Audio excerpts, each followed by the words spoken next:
The New York Rangers season is now officially over, with the team not making playoffs for the first time in a few seasons. So we're going to take a look at, in today's video, each individual New York Rangers defenseman and goaltender and kind of talk about which ones had a good or a bad season. And if you haven't already, definitely go check out yesterday's video where I talked about the forwards and talked about each individual forward for the Rangers that are on the roster that ended up playing a little bit there with this team. And we kind of talked about which ones played good or bad in their specific roles. So we're going to do the same thing in today's video and talk about the defensemen and the goaltenders. So let's get right into it here and start off with the two goaltenders, as we have Jonathan Quick and Igor Shesterkin.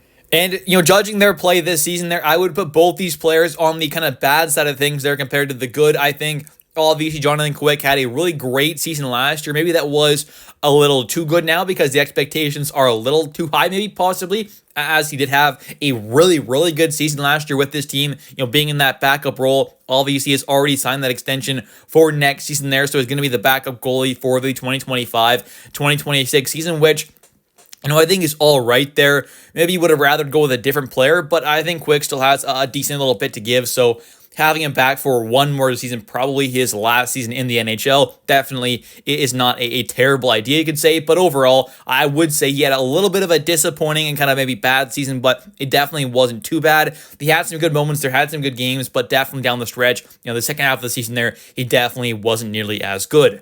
Now for Igor Shesterkin, though, I think this is someone who also didn't have the greatest, season there overall. And I think for his kind of standards and expectations, definitely didn't play great, especially after getting that major contract extension, that historic contract extension. But I still think Igor is obviously a phenomenal goaltender there. I think come playoff time, he's still going to be that elite guy. It's just this season, regular season wise, he just was not the best, which I just think is kind of fair to say.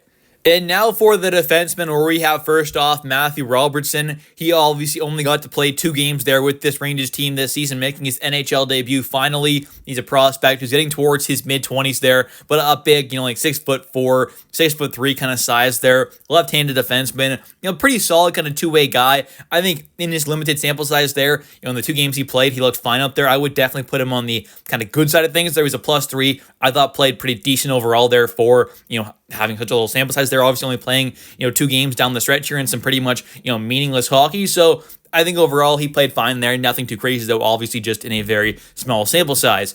Then we've got Calvin DeHaan, who I think overall, again, he didn't play a ton, and it was kind of a small sample size, but in that sample size, I think he played pretty good there. And obviously there were the kind of words that he had to say after the game of the other night there. Obviously, he wasn't too happy with kind of him being healthy scratched for quite a bit of time there. I can understand that for sure. I mean, I think he played quite good, honestly, in those, a few games there at moments. So kind of unfortunate there for him, but I would put him on the good side of things there. I think overall, for his kind of role that he played there with his team in that, not obviously huge sample size, I think he played pretty good overall there, so not too bad there for Calvin, but I definitely do expect him to sign somewhere else in this upcoming offseason. Then you've got Zach Jones there, who I would put on the kind of bad side of things there. I think he was just a little disappointing there. Obviously, held these scratch for a while there, had the kind of opportunity to kind of seek out his own trade there. Obviously, wasn't able to, so he's kind of in a tough spot there, but I just think for his sake there, definitely didn't play the greatest overall hockey this season, so I would put him on the bad side of things there. But with him being an RFA, I do imagine the Rangers kind of try and find him a new home.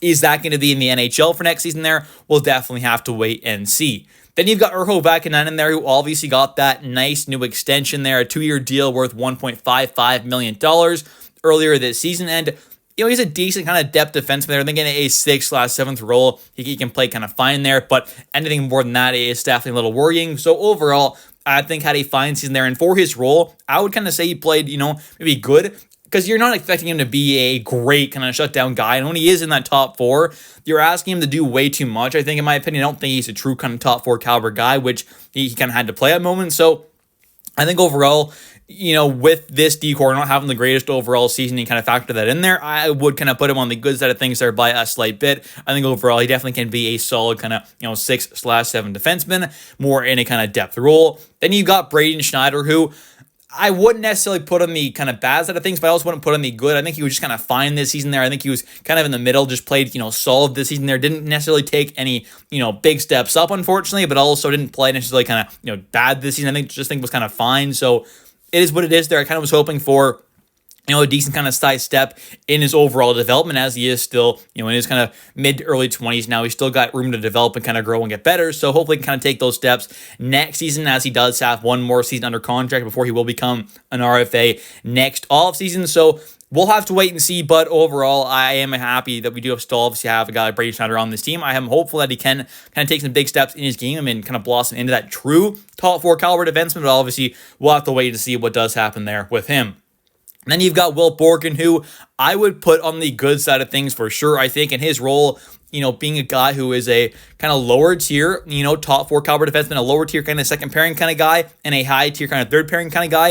I think that's kind of what I would kind of grade him as, a 4/5 defenseman there, but a good 5 there and a lower tier kind of 4. But not just kind of my opinion there. I think overall I would put him on the good side of things. So I think he was, pretty solid overall this season there. Was he absolutely phenomenal? No, but what can you really expect out of a guy like this there who was, picked up the deadline, or not picked up the deadline, but always picked up before the deadline there in that Kakko trade, part of that package that saw the Rangers also get back a couple draft picks. So overall, I think he had a pretty solid season there and definitely is going to be playing a pretty solid role for this team going into the future as well. Then you got Carson Soucy, who obviously I'm going to be putting on the bad side of things there for his individual play. I don't think he was the greatest for kind of what I expected out of him, but I am hopeful that next season there, he will be playing a much better all-around game for this team there. He is under contract, for next season there with a cap hit of $3.25 million. So I think for a guy of his caliber and kind of what he can be, that's not bad at all there, but obviously with this Rangers team, he didn't play the greatest, but it's not like this team as a whole played great defensively. So I'm not terribly worried about Carson Soucy there, and you are seeing him right now as well as Carson. So in the video, I am hopeful that he can definitely turn things around there for next season, obviously, especially with a new coaching staff, probably coming in there with a new defensive system. So I definitely do have hope for Carson to be a lot better next season. Then you've got Keandre Miller, who I am definitely putting on the just kind of bad side of things. I don't think he played great this season. I think, once again, this is a guy who just continues to show a lot of talent and flashes of being an elite player possibly, but there's just way too many moments when he is being a liability defensively. Is at a position there, is getting muscles off the puck, like whatever it is, he's just not good enough defensively or, reliable enough to be a true guy in that top 4 to be on a Stanley Cup contending team. So, in my opinion, this player has to be traded away in this upcoming offseason, so I definitely put him on the bad side of things. Although, there's still just something there with Keandre. He has that kind of talent. It's just about kind of being more of a consistent player and being a lot better defensively. And then he could be a really good player for such a long time in the NHL. And now for Adam Fox, I think he ended up having a pretty good overall season there. I would definitely put him on the good side of things there. Now, was he absolutely incredible for his standards? No, but was he good? And I think just, a number 1 caliber guy this season, a top pairing kind of caliber defenseman? Absolutely. I think he played good this season there. Wasn't anything spectacular compared to his standards, but definitely wasn't bad by any means there. He's still a number 1 caliber defenseman in my opinion, so that is definitely a great thing to see. But obviously this team definitely needs to make some more upgrades on the back end of things there to add in another true, top pairing or at least top 4 caliber defenseman, I would say, in this upcoming offseason. Anyways, thank you all so much for watching today's video. If you have enjoyed, definitely don't forget to comment down below your thoughts on today's video. And of course, like I said earlier on, I did make a video just like this. Instead of talking about the defensemen and the goaltenders, I talked about the forwards in a separate video yesterday. So if you haven't already, definitely go check out that video. And also, definitely don't forget to click that like and subscribe button for daily content, as well as don't forget to comment down below your thoughts on today's video. Who do you think, defenseman-wise, played good this season or bad? Same with the goaltenders. Let me know your thoughts on these defensemen and goalies in the comment section down below. I'll catch you next one, and let's go Rangers.